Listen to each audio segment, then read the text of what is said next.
Actually हे आम्ही करू आणि या गुलाबी मतदान केंद्रामध्ये या मतदान केंद्रातील सर्व निवडणूक अधिकारी कर्मचारी पोलीस कर्मचारी हे महिला कर्मचारी असतील। यावेळेस मतदान केंद्राच्या इमारतीमध्ये मोबाईल नेण्याची एक फॅसिलिटी आम्ही दिलेली आहे, मात्र ॲक्च्युअल मतदान केंद्रामध्ये मोबाईल नेता येणार नाही, त्या इमारतीमध्ये नेता येईल आणि त्या मतदान केंद्राच्या बाहेर एक फॅसिलिटी असेल, तिथे मोबाईल तिथे डिपॉझिट करता येईल। मात्र हे कंपल्सरी नाही आहे, जे निवडणूक निर्णय अधिकारी याच्या संदर्भात निर्णय घेतील की कुठल्या मतदान केंद्रावर ही मोबाईल नेण्याची फॅसिलिटी उपलब्ध करून द्यायची आहे। या निवडणुकीसाठी नगरपरिषद नगरपंचायत निवडणुकीसाठी 288 निवडणूक निर्णय अधिकारी आणि 288 सहाय्यक निवडणूक निर्णय अधिकारी यांची व्यवस्था आम्ही केलेली आहे। यासाठी एकूण पोलिंग स्टाफ काउंटिंग स्टाफ एकूण 66,775 निवडणूक अधिकारी कर्मचाऱ्यांची व्यवस्था आम्ही केलेली आहे। यामध्ये एकूण मतदार पुरुष मतदार हे 53,79,931 असतील, महिला मतदार 53,22,870 असतील आणि इतर मतदार म्हणजे याच्यामध्ये ट्रान्सजेंडर येतात ते 775 मतदार असतील। अशा अनुषंगाने एकूण मतदार 1,07,03,576 असतील। 13,355 मतदान केंद्राच्या माध्यमाने ही निवडणूक कंडक्ट केल्या जाईल। एकूण 246 नगरपरिषदेची निवडणूक होत आहे, 42 नगरपंचायती आहेत, 288 अध्यक्षपदांच्या जागा आहेत, एकूण प्रभाग 3,820 आहेत, एकूण सदस्य संख्या 6,859 आहे। त्यापैकी महिलांसाठी 3,492 प्रभाग हे आरक्षित आहे, अनुसूचित जातीसाठी 895 जागा आहेत, त्यापैकी 498 महिलांसाठी आरक्षित आहेत, अनुसूचित जमातीसाठी 338 सदस्यपद आहेत, त्यापैकी 187 महिला असतील, नागरिकांच्या मागासवर्ग प्रवर्गासाठी 1,821 जागा आहेत, त्यापैकी 1,005 महिला असतील आणि सर्वसाधारण 3,805 जागा असतील, त्यापैकी 1,802 महिला असतील। आता विभागनिहाय किती नगरपरिषद नगरपंचायतीच्या निवडणूक होत्या हे मी घोषित करतो आहे। कोकण विभाग 27, नाशिक विभाग 49, पुणे विभाग 60, छत्रपती संभाजीनगर विभाग 52, अमरावती विभाग 45 आणि नागपूर विभाग 55। हा निवडणूक कार्यक्रम जाहीर झाल्यापासून संबंधित नगरपरिषद नगरपंचायतीच्या कार्यक्षेत्रामध्ये आचारसंहिता लागू करण्यात आलेली आहे आणि ही आचारसंहिता जरी नगरपरिषद नगरपंचायतीच्या कार्यक्षेत्रात जरी लागू असेल तरी अन्य ठिकाणी देखील काही कार्यक्रम किंवा काही निर्णय झाले आणि ते नगरपरिषद नगरपंचायतीच्या मतदारांवर परिणाम करत असतील तर त्याला सुद्धा आचारसंहिता त्याला लागू होईल। मात्र नैसर्गिक आपत्तीबाबत काही उपाययोजना किंवा मदत द्यायची असेल त्याला आचारसंहितेची आडकाठी राहणार नाही। आचारसंहिता आणि कायदा सुव्यवस्था संदर्भात आजच राज्य निवडणूक आयोगाने 2 आदेश जारी केलेले आहेत। आता मी नगरपरिषद नगरपंचायत यांचा प्रत्यक्ष निवडणूक कार्यक्रम जाहीर करत आहे। नामनिर्देशन पत्र दाखल करण्यास सुरुवात 10 नोव्हेंबर 2025। नाम निर्देशन पत्राची दाखल करण्याची अंतिम मुदत 17 नोव्हेंबर 2025। नाम निर्देशन पत्राची छाननी 18 नोव्हेंबर 2025। अपील नसलेल्या ठिकाणी नाम निर्देशन पत्र माघारी घेण्याची अंतिम मुदत 21 नोव्हेंबर 2025। अपील असलेल्या ठिकाणी नामनिर्देशन पत्र माघारीची अंतिम मुदत 25 नोव्हेंबर 2025। निवडणूक चिन्ह नेमून देण्याचा तसेच अंतिमरित्या निवडणूक लढविणाऱ्या उमेदवारांची यादी 26 नोव्हेंबर 2025। मतदानाचा दिवस 2 डिसेंबर 2025। मतमोजणीचा दिवस 3 डिसेंबर 2025। शासन राजपत्रात निकाल प्रसिद्ध करण्याचा दिवस 10 नोव्हेंबर 2025 सॉरी 10 डिसेंबर 2025। तर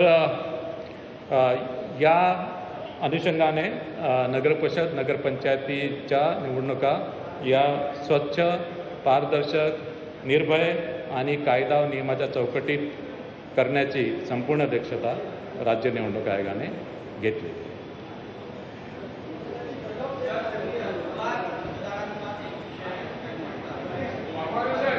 एक करून विचारा. वोटरची कट ऑफ डेट 1 जुलै 2025.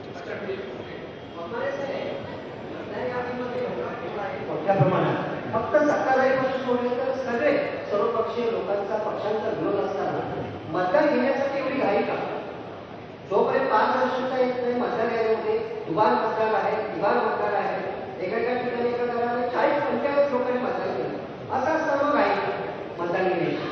नाही, दुबार आणि तिबार मतदाराबाबत आम्ही पूर्णपणे उपाययोजना केलेल्या आहे. त्याची मी प्रक्रिया आपल्याला सांगितलेली आहे. जिथे दुबार मतदार, तिबार मतदार आहेत तिथे आमचे लोक संबंधित मतदारांपर्यंत जातील आणि त्यांना विचारतील, त्यांचे ऑप्शन्स घेतील आणि जे मतदार त्या आव्हानाला प्रतिसाद देणार नाही त्याच्यामध्ये सुद्धा त्यांच्याकडून अंडरटेकिंग घेऊन आम्ही त्यांना मतदान करू देणार आहे.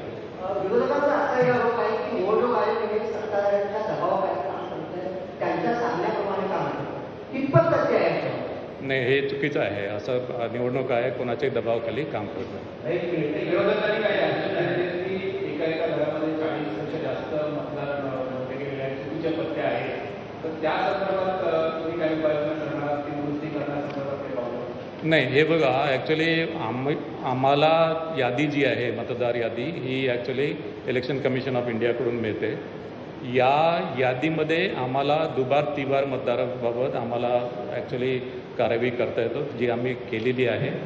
सेकंडली याच्यामध्ये काही क्लरिकल मिस्टेक्स असतील त्यासुद्धा आम्ही दुरुस्त करतो आहे, केलेल्या आहेत.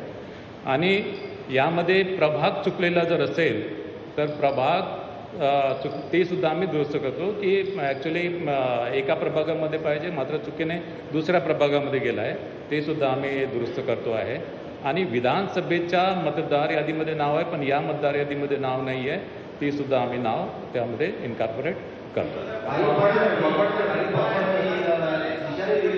मतदार होऊ देणार नाही किंवा मतदार करायला जाऊ नका अशा पद्धतीच्या आल्या घोषणा, तर मग मतदानावरती मोठ्या प्रमाणावरती परिणाम होऊ शकेल आणि मतदाराची टक्का जो आहे तो मोठ्या प्रमाणावरती खाली होऊ शकेल. त्याबद्दल चिंताजनक वाटत नाही का? आम्ही ॲक्च्युली मतदानचं टक्केवारी वाढवण्यासाठी विविध वोटर्स अवेअरनेस कॅम्पेन आम्ही घेतो आहे.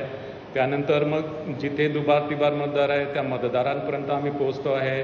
आणि हे जे आमच्या स्तरावर जितकी काही आम्हाला मतदार यादीमध्ये आम्हाला ॲक्च्युली मतदार यादी जितकी स्वच्छ आम्हाला करता येईल त्याप्रमाणे आम्ही कार्यवाही करतो आहे. याशिवाय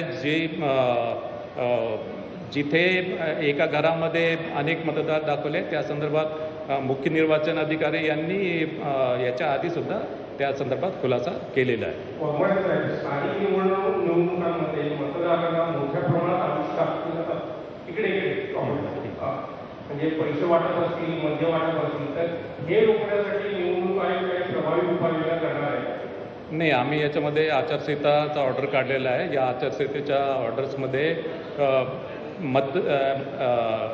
मद्य आणि पैशाचे वाटप याच्याबद्दल सर्व प्रतिबंधक उपाययोजना केलेल्या आहे. पोलीस विभागाला प्रॉपर डायरेक्शन्स दिलेले आहेत आणि यामध्ये सर्व बँका, सर्व पतपेढ्या यांच्या व्यवहारावर पूर्ण लक्ष ठेवणार आहे. याशिवाय विविध प्रकारचे जे पोर्ट्स असतील, एअरपोर्ट्स असतील किंवा विविध ट्रान्सपोर्ट्स व्हेकल असतील या ठिकाणी सुद्धा पुरेशी उपाययोजना आम्ही करतो. आता महाविकास आघाडीनं जो मोर्चा काढला होता आणि त्या तुमची सुद्धा भेट घेतली होती. एक प्रश्न या निमित्तानं उपस्थित होतोय की दुबार मतदार आहेत, तिबार मतदार आहेत, तुम्ही सांगितलं की आता डबल स्टार केलेलं आहे, त्यांच्याकडून अंडरटेकिंग घेतलेलं आहे, कुठे राहतात, नाव पत्ता लिंग शोधलं जाईल. मग तुम्ही हे मान्य करता का की यापूर्वी ज्या निवडणुका झालेल्या आहेत लोकसभेच्या असू द्या, विधानसभेच्या असू द्या, त्यामध्ये सुद्धा हे दुबार मतदार होते आणि त्यांनी मतदान केलं आहे, या निवडणूक आयोगाची चूक आहे? नाही, लोकसभा विधानसभा निवडणुकीच्या बाबतीत मी काही कॉमेंट्स करणार नाही.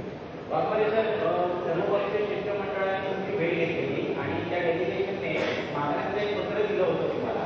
त्या संदर्भात तुम्ही केंद्रीय निवडणूक आयोगाने काही कम्युनिकेशन केलंय का, त्यांना काही प्रस्ताव पाठवलाय का आणि त्या प्रस्तावाचा सध्याचा नाही, याच्यामध्ये सर्वपक्षीय शिष्टमंडळाने माझी भेट घेतली होती. त्यावेळेस त्यांनी मागणी केली की ज्या मागणी केल्या त्या अनुषंगाने मी केंद्रीय निवडणूक आयोगाकडे 15 ऑक्टोबर 2025पर्यंत, जे 1 जुलैपासून 15 ऑक्टोबर 2025पर्यंत मतदार यादी मी मागितलेली आहे. मात्र त्या संदर्भात कुठल्याही प्रकारचं कम्युनिकेशन भारत निवडणूक आयोगाकडून मला